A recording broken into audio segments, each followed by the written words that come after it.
அவங்களோட லைஃப்பில் உமன் ஹெல்த்தில் அடுத்த 3 தெரிஞ்சுக்க வேண்டிய இஷ்யூஸ் என்னென்னு பார்த்தீங்கன்னா, யூரினரி இன்கான்டினன்ஸ், அது மட்டும் இல்லாமல் போஸ்ட் சைல்டு பர்த்க்கு அப்புறம் சில ஹார்மோன் இஷ்யூஸ்னால அவங்க பிரெஸ்ட்டு வந்து ரொம்பவே சேக் ஆகிறது, இல்லை பிரெஸ்ட்டு வால்யூம் ரொம்ப சைஸ் வந்து ரொம்ப சின்னதாகிறது, இல்லை பிரெஸ்ட்டு சைஸ் ரொம்ப பெருசாகிறது. இது எல்லாமே வந்து ஒரு கப்பிள்ஸ்குள்ளார நிறைய ப்ராப்ளம்ஸ் வரதை எங்களோட டே டு டே கிளினிக்கில் நாங்கள் நிறைய பார்க்குறோம்.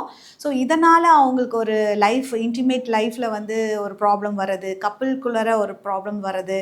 அப்புறம் ஒரு 50 ஏஜுக்கு அப்புறம் மெனோபாஸ் ஆகிட்டாங்கன்னா அவங்களோட மூட் ஸ்விங்ஸ். ஸோ இந்த மாதிரியான விஷயங்களை வந்து பெண்கள் வந்து ஒரு பதட்டத்தோடவே இருக்காங்க. நம்ம லைஃப் நெக்ஸ்ட்டு என்ன ஆகும், இதுலேருந்து நம்ம திருப்பி மீண்டு வருவோமா, இதுக்கு ஏதாவது ட்ரீட்மெண்ட் இருக்கா அப்படின்னு நிறைய பேர் அவங்களோட வாழ்க்கையை பார்த்திங்கன்னா ரொம்ப ஒரு பெயின்ஃபுல்லாக, அவங்களோட குவாலிட்டி ஆஃப் லைஃபே வந்து ஒரு ஒரு கொஷின் மார்க்காக தான் இருக்குது.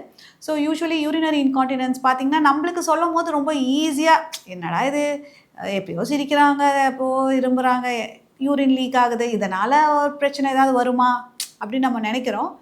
பட் நிறைய யங் மதர்ஸே வந்து மேம் என்னால் குழந்தை தூக்கும் போதே வந்து யூரின் லீக் ஆகுது, எனக்கே தெரியாமல் லீக் ஆகுது, அந்த வெயிட்டு கூட என்னால் தூக்க முடியல, நான் நல்லா டான்ஸ் ஆடுவேன் மேம் ஸ்கூல் டைமில், காலேஜ் டைமில், இப்போது என்னால் டான்ஸே பண்ண முடியறதில்ல, என்னால் டான்ஸ் காம்படிஷன் டான்ஸ் நம்ம எங்கேயாவது ஒரு பார்ட்டிஸ்க்கு நம்ம போகிறோம், ஒரு கேர்ள்ஸ் ட்ரிப்பு நாங்கள் போகிறோம், அப்போ கூட நான் வந்து ஒரு மாதிரி ஐசோலேட்டடாகவே தான் இருக்கேன். ஏன்னா நான் எங்கேயாவது டான்ஸ் ஆடினா இந்த மாதிரி ஏதாவது யூரின் லீக் ஆகிடுச்சுன்னா யாருக்கா தெரிஞ்சிடுச்சுன்னா எப்படி இருக்கும் அப்படின்றதுக்காகவே நான் அவாய்ட் பண்ணுறேன் அப்படி சொல்லுவாங்க.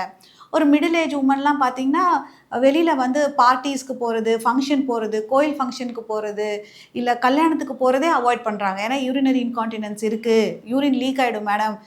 ஹஸ்பண்ட் கேட்டால் என்ன இதெல்லாம் ஒரு பிரச்சனையா, நீ இதுக்காக எதுக்கு நீ வரல. இப்போ ஹஸ்பண்ட் கிட்ட நம்ம வந்து கப்புள்ஸாக வரும்போது நம்ம கேட்கும் போது அவங்களுக்கு இதை பற்றின நாலேஜ் இல்லை இல்லைங்களா. ஹஸ்பண்ட்ஸ் என்னமே சொல்லுவாங்க, மேம் அவங்களுக்கு வந்து அடிக்கடி ரெஸ்ட் ரூம் போகணும்னு சொல்கிறாங்க, நம்ம இங்கேருந்து ட்ராவல் பண்ணும்போது நான் தான் அவங்களுக்கு வந்து எங்கேயாவது ரெஸ்ட் ரூம் இருந்தால் இறக்கி விட்றனாலும் அவங்க வரவே மாட்டேங்கிறாங்க மேம், எதுக்காக பயந்துக்கிறாங்கன்னு எனக்கு தெரியல, இதெல்லாம் ஒரு பெரிய இஷ்யூவா மேம் அப்படின்னு அவங்க கேட்குறாங்க.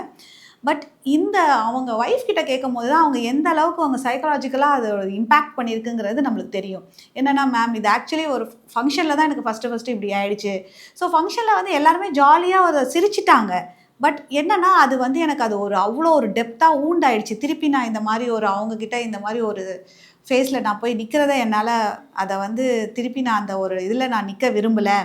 ஸோ எனக்கு வந்து இதை நான் எவ்வளோ சொன்னாலும் அண்டர்ஸ்டாண்டும் பண்ணிக்க மாட்டேங்கிறாங்க, அந்த பெயின் எனக்கு மட்டும் தான் தெரியுது, அதுக்கு நான் ஃபங்க்ஷனுக்கு போகாமையே இருக்கிறேன் அப்படின்னு சொல்கிறாங்க. நியூ டெக்னாலஜியில் பார்த்தீங்கன்னா உங்களுக்கு கீகிள் சேர் வந்துருச்சு, அது மட்டும் இல்லாமல் உங்களுக்கு வந்து லேசர்ஸ் இருக்குது, இது எல்லாமே நான் சர்ஜிக்கல். அது மட்டும் இல்லாமல் நிறைய பேர் சர்ஜிக்கல் வந்து விரும்ப மாட்டாங்க, நான் சர்ஜிக்கல்னாலுமே பயப்படுறாங்க. ஏன்னா எங்களால் அங்கே வரைக்கும் வந்து ட்ரீட்மெண்ட் எடுத்துக்க முடியல மேம், ஏதாவது ஒரு டயட் அண்ட் லைஃப் ஸ்டைலில் ஏதாவது விட்டமின் டேப்லெட்ஸில் ஏதாவது சரி பண்ண முடியுமான்னு கேட்குறாங்க. கண்டிப்பாக சரி பண்ண முடியும். நீங்கள் அதுக்கான ஃபஸ்ட்டு ஸ்டெப்பு நீங்கள் எடுத்து வைக்கணும். ஸோ உங்களுக்கு இந்த மாதிரி ஏதாவது பிரச்சனை இருக்குது, யூரினரி இன்கான்டினன்ஸ் இருக்குது, இல்லை நிறைய பேர் பார்த்திங்கன்னா சைல்டு பர்த்க்கு அப்புறம் அவங்களோட பிரெஸ்ட் இது வந்து பார்த்திங்கன்னா அவங்களோட சைஸ் வந்து ரொம்ப சேஞ்ச் ஆகிடும். முதல்ல உங்களுக்கு இந்த மாதிரி பிரச்சனை இருக்குங்கிறத ரியலைஸ் பண்ணுங்கள். ஸோ இதுக்கான ட்ரீட்மெண்ட்ஸ் நிறைய இருக்குங்கிறத புரிஞ்சுக்கோங்க. ஸோ இதை யார்கிட்ட போய் அப்ரோச் பண்ணால் கரெக்டான ட்ரீட்மெண்ட் கிடைக்குங்கிறத ஃபஸ்ட்டு தெரிஞ்சுட்டு அதுக்கான ட்ரீட்மெண்ட்ஸ் எடுத்துக்கோங்க. ஸோ அதுக்கான டயட் லைஃப் ஸ்டைல் சேஞ்சஸ் எல்லாம் நம்ம அடுத்தடுத்த வீடியோஸில் நம்ம பார்க்கலாம்.